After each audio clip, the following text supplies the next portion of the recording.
সংসারের ছোট ছোট কাজগুলো করতে সময় লাগে সবচেয়ে বেশি। তাই তো আমি আমার রান্নাঘরে এই একটা জাদুর মতো মেশিন রেখেছি। সোকানি ওন্ডার চপারটা যদি প্রত্যেক রান্নাঘরে থাকে তাহলে সবার রান্নাঘরে রান্নার কাজগুলো হয়ে যাবে এক নিমিষেই। আসসালামু আলাইকুম সবাইকে। সোকানি ওন্ডার চপারে 6 ধরনের কাজ করার সুবিধা রয়েছে। এই মডেলটার ডিজাইনটা আমার কাছে বেশ স্টাইলিশ লাগে। আর এই মেশিনটার বডিটা কিন্তু একদম স্টেইনলেস স্টিল, তাই দেখতেও বেশ প্রিমিয়াম লাগে। আর এটার সাথে কিন্তু আপনারা কয়েক ধরনের ব্লেড আর অ্যাক্সেসরিজ পেয়ে যাবেন। রান্না করতে বেশ ভালো লাগে, কিন্তু রসুনের খোসা ছাড়াতে একদমই ভালো লাগে না, খুব কষ্ট লাগে। আজকে আমি দেখাবো কিভাবে আমি এক নিমিষে রসুনের খোসা ছাড়িয়ে কিমা সালাদ সব করে ফেলি।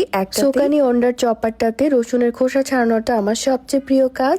একবার ঢেলে দিলেই মুহূর্তে রেডি। সময় আর মেহনত দুটোই বাঁচে। আগে তো আমার এগুলো করতে নখ আঙুল সব ব্যথা হয়ে যেত। আর এখন দিয়ে দিলাম গরুর কাঁচা মাংস। কোরবানির সময় তো কিমা করা ছিল একরকম ভয়ের কাজ, কিন্তু এখন এই 800 ওয়াটের মোটরের চপার দিয়ে মুহূর্তেই কিমা তৈরি। আর এখন আমি সালাদের জন্য একটু গাজর স্লাইস করে নিচ্ছি। এটাতে কিন্তু শসা গাজর সবকিছু আপনারা চাইলে স্লাইস করতে পারবেন। আমি যে রসুনগুলো ছিলে নিয়েছিলাম ওখান থেকে কিছু রসুন কাবাবের জন্য আমি চপ করে নিয়েছি। দেখতেই পারলেন কত ফাইনলি এটা চপ হয়েছে। সব ধরনের সবজি পেঁয়াজ সবকিছুই কিন্তু এখানে করতে পারবেন। সোকানি ওন্ডার চপার দিয়ে কিন্তু আমি ডিমও ফ্যাটাই, কুসুমও আলাদা করি, এমনকি আটাও মেখে ফেলি। তো একটা মেশিনে 6টা কাজ, কি দারুণ তাই না? সময়ও বাঁচে, কাজও সহজ হয়, আর সংসারের ছোট ছোট মুহূর্তগুলো আরো সুন্দর হয়ে যায়। আপনাদের রান্নার কাজ সহজ করতে অপটিমার্ট পেজ থেকে এই চপারটা নিয়ে নিতে পারেন। আজকে এই পর্যন্তই। আল্লাহ হাফেজ।